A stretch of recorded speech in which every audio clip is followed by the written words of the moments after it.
वंदे मातरम, जय हिंद, जय भारत। दोस्तों, गणतंत्र दिवस की ढेर सारी शुभकामनाएं। 26 जनवरी 2024 का करंट अफेयर लेकर मैं उपस्थित हूं।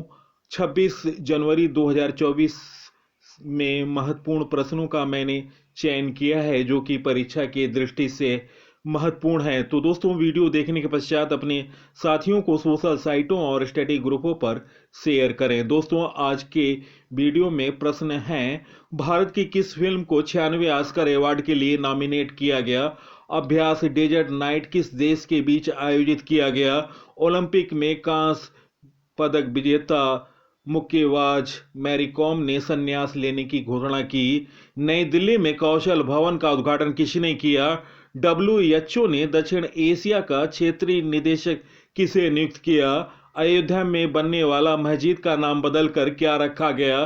किस देश की सरकार ने 22 जनवरी को अयोध्या राम दिवस घोषित किया? राष्ट्रीय मतदाता दिवस कब मनाया गया?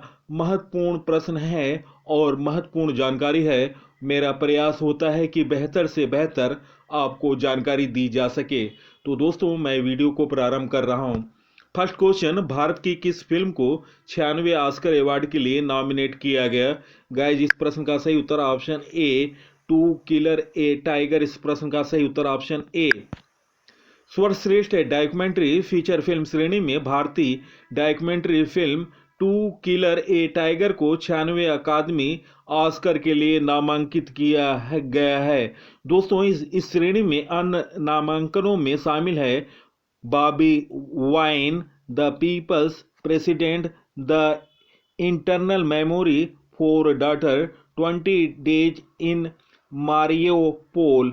दोस्तों, ये फिल्म 13 वर्षीय लड़की की है जिसके साथ सामूहिक बलात्कार हुआ है और दोस्तों उसका चित्रण किया गया है और परेशान लड़की रहती है। डॉक्यूमेंट्री जघन्य अपराध की ओर ध्यान आकर्षित करती है और उसके बाद न्याय के लिए कठिन लड़ाई में उसके माता पिता के सामने आने वाली चुनौतियों का पता लगाती है। दोस्तों, टू किलर ए टाइगर असाधारण परिस्थितियों का सामना करने वाले एक सामान्य व्यक्ति की भावनात्मक यात्रा को दर्शाता है। एक पिता जिसका अपनी बेटी के प्रति प्यार एक सामाजिक मान्यता को मजबूर करता है जो आने वाले वर्षों तक गूंजती रहेगी। दोस्तों, टीआईएफ जूरी के एक बयान में फिल्म पर टिप्पणी करते हुए कहा गया, प्यार पर फिल्म बनाना आसान नहीं है। निशा पाहुजा की टू किल ए टाइगर में एक पिता अपनी बेटी की रक्षा करता है और साथ में वे एक गांव, एक देश और शायद दुनिया को बदल देते हैं। पाहुजा ने अपने निर्देशक के बयान में कहा, यह फिल्म उनके जीवन की एक बहुत दर्दनाक समय का रिकॉर्ड थी, लेकिन इसमें एक असाधारण परिवार के असीम प्यार और ताकत को भी दर्शाया गया था जिनके पास शर्मिंदा होने और छिपाने के लिए कुछ भी नहीं था। 96 ऑस्कर 10 मार्च को आयोजित किया जाएगा। इस अवार्ड को जिमी किमेल लॉस एंजलिस के डॉल्बी थिएटर में होस्ट करेंगे। नेक्स्ट क्वेश्चन, अभ्यास डेजर्ट नाइट किन देशों के बीच आयोजित किया गया? गाइज, इस प्रश्न का सही उत्तर निम्न ऑप्शनों में ऑप्शन डी, उपरोक्त सभी। भारतीय वायुसेना की तरफ से SU-30 MKI MiG-29 Jaguar AWACS C-130J को इस अभ्यास में शामिल किया गया था।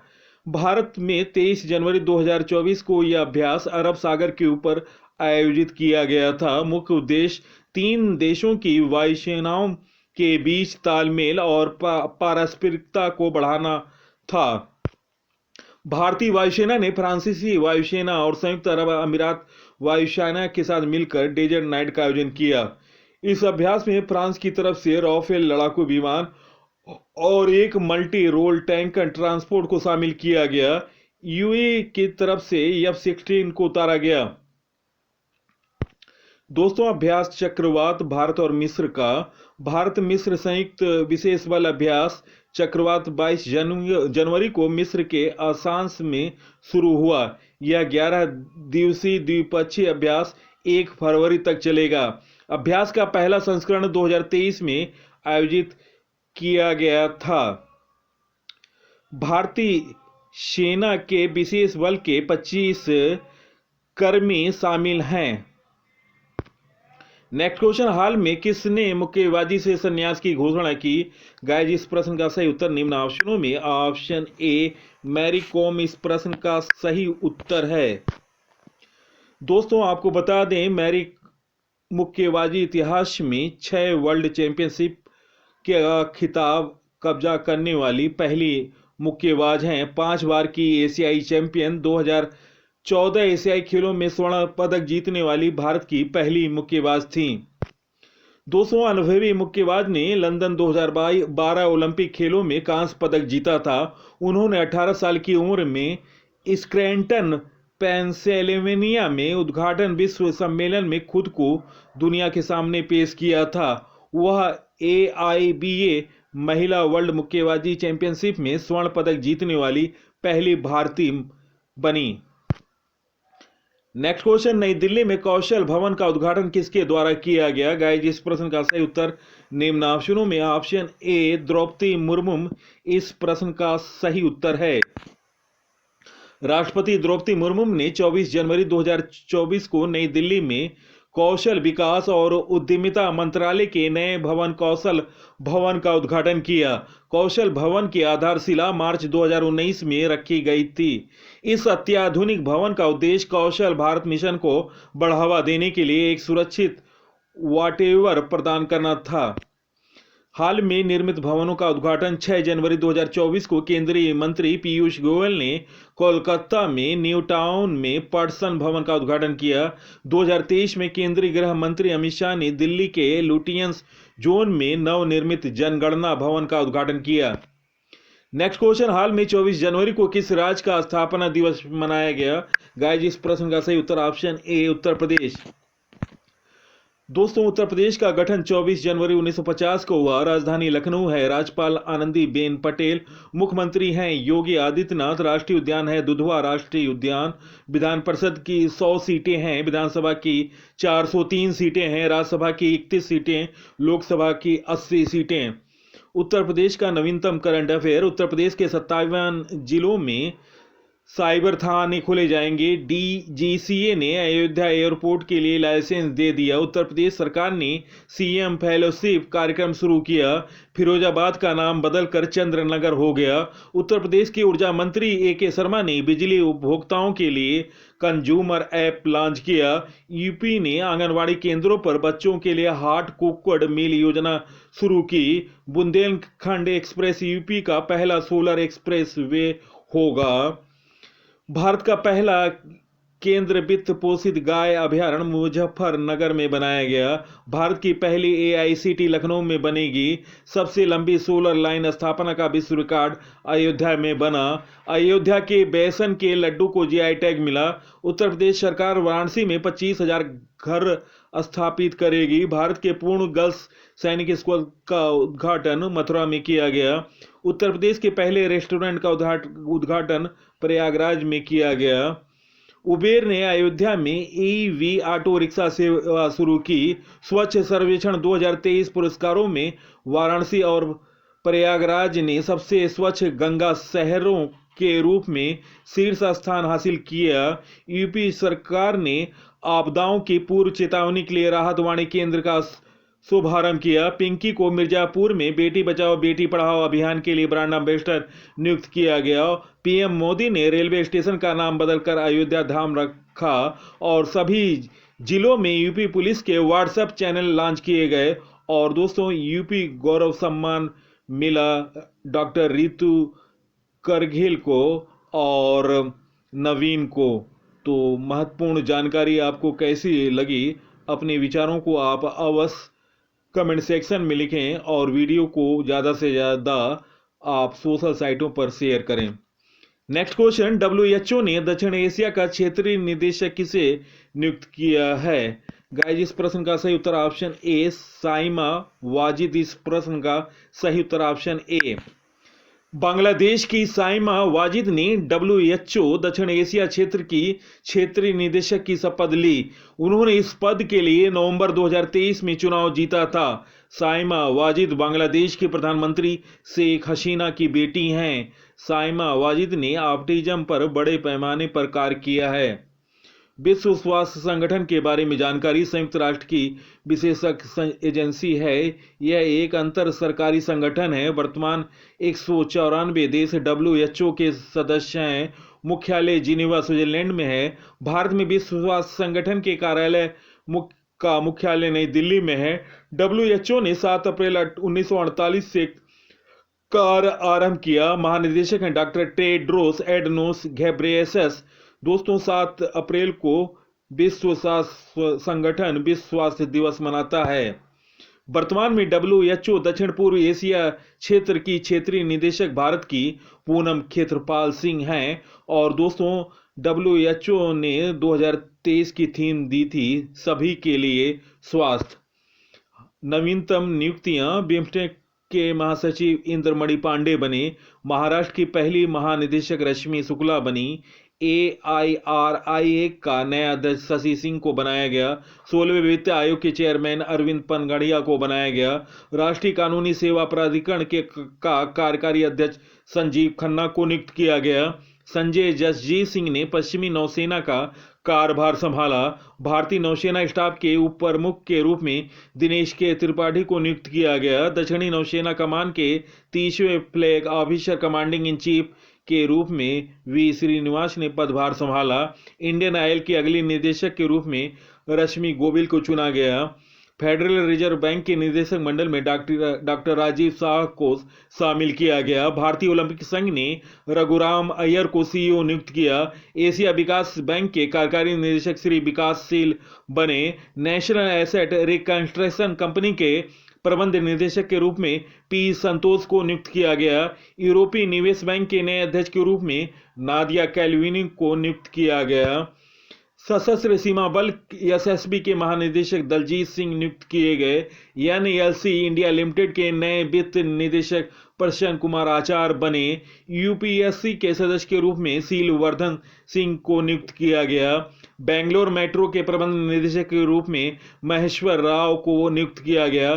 समीर कुमार सिन्हा को रक्षा मंत्रालय में महानिदेशक नियुक्त किया गया। बसवराज एस को छत्तीसगढ़ के मुख्यमंत्री का सचिव नियुक्त किया गया। तो दोस्तों ये नवीनतम नियुक्तियां हैं, आप इसे नोट डाउन करें। नेक्स्ट क्वेश्चन, हाल में अयोध्या में बनने वाली मस्जिद का नाम बदलकर क्या रखा गया? गाइस इस प्रश्न का सही उत्तर निम्न ऑप्शनों में ऑप्शन ए मस्जिद मोहम्मद बिन अब्दुल्ला। इस प्रश्न का सही उत्तर ऑप्शन ए। दोस्तों मस्जिद निर्माण की जिम्मेदारी Indo Islamic cultural foundation IICF को मिली है।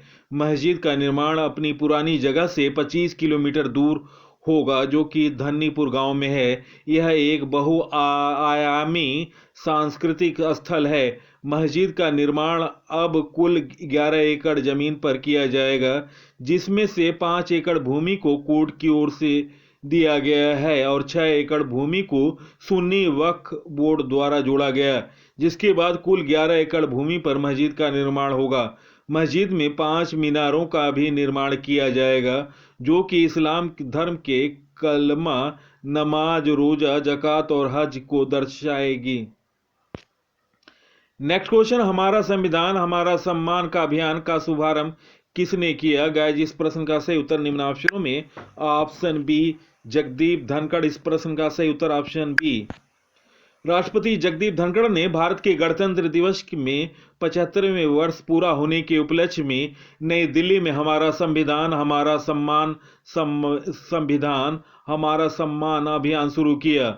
विषय है सबको न्याय, हर घर न्याय, नव भारत नव संकल्प और विधि जागृति अभियान। इस कार्यक्रम में दिशा उपलब्धि पुस्तिका को भी लॉन्च किया गया। कानूनी सेवाओं का दायरा बढ़ाने के उद्देश्य से न्याय सेतु पहल भी शुरू की गई। नेक्स्ट क्वेश्चन, हाल में किस देश की सरकार ने 22 जनवरी को अयोध्या राम दिवस घोषित किया? गाइज, इस प्रश्न का सही उत्तर है निम्न ऑप्शनों में ऑप्शन ए कनाडा इस प्रश्न का सही उत्तर है। दोस्तों, आपको बता दें, कनाडा की 3 नगर पालिकाओं ने 22 जनवरी को अयोध्या राम मंदिर दिवस घोषित किया। हिंदू कैनेडियन फाउंडेशन एचसीएफ के संस्थापक और अध्यक्ष अरुणेश गिरी ने बताया कि एचसीएफ ने विश्व जैन संगठन कनाडा वीजीएससी के साथ मिलकर 3 शहरों ब्रैम्पटन, ओकविले और ब्रेंटफोर्ड ने 22 जनवरी 2024 को अयोध्या राम मंदिर दिवस की सफलतापूर्वक घोषणाएं की। ब्रैम्पटन के पैट्रिक ब्राउन ने अपनी घोषणा में भारत की संस्कृति को सम्मान देने की बात कही है। तो दोस्तों, कनाडा में 22 जनवरी को अयोध्या राम दिवस घोषित किया गया है। नेक्स्ट क्वेश्चन, राष्ट्रीय मतदाता दिवस कब मनाया जाता है? गाइज, इस प्रश्न का सही उत्तर ऑप्शन ए 25 जनवरी। 25 जनवरी को भारत में राष्ट्रीय मतदाता दिवस के रूप में मनाया जाता है। 25 जनवरी 1950 को चुनाव आयोग की स्थापना हुई थी। इसी दिन को याद करने के लिए यह दिवस मनाया जाता है। 2024 की थीम है हर वोट को गिनना, कोई भी मतदाता पीछे ना छूटे। पहली बार यह दिवस 2011 में मनाया गया था। चुनाव आयोग के बारे में जानकारी, स्थापना 25 जनवरी 1950 को हुआ था। यह देश में लोकसभा, राज्यसभा, राज्य विधानसभाओं, राष्ट्रपति और उपराष्ट्रपति के चुनाव का संचालन करता है। अनुच्छेद 324 से 329 चुनाव आयोग से संबंधित है। वर्तमान मुख्य चुनाव आयुक्त राजीव कुमार और अन्य चुनाव आयुक्त हैं अनूप चंद्र पांडे और अरुण गोयल हैं।